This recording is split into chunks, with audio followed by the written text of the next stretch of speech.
So each side devoted huge resources in an arms race to produce ever more powerful weapons it hoped never to use.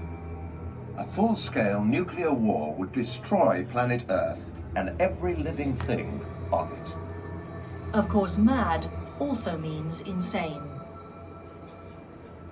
In the 1950s, the fear of nuclear conflict was widespread.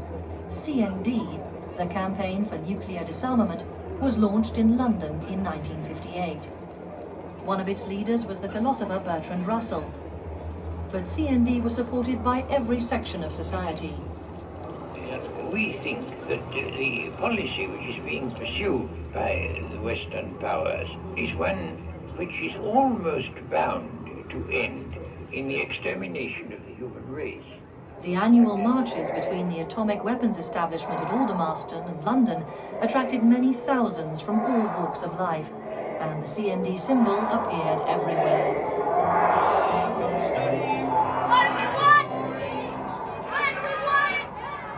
From the mid-1960s, anger over the United States' role in the Vietnam War increasingly replaced nuclear issues as the subject of mass popular protests. Marches and demonstrations took place in the USA and Europe throughout the conflict.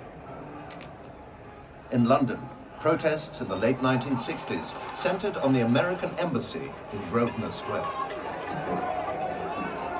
The protest became increasingly violent as police kept the demonstrators out of the embassy.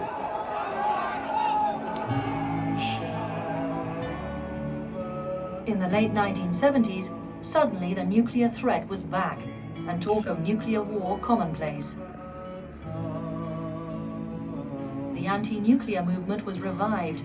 Huge protest marches were held throughout Western Europe, and a permanent women's peace camp was established outside RAF Greenham Common in Berkshire.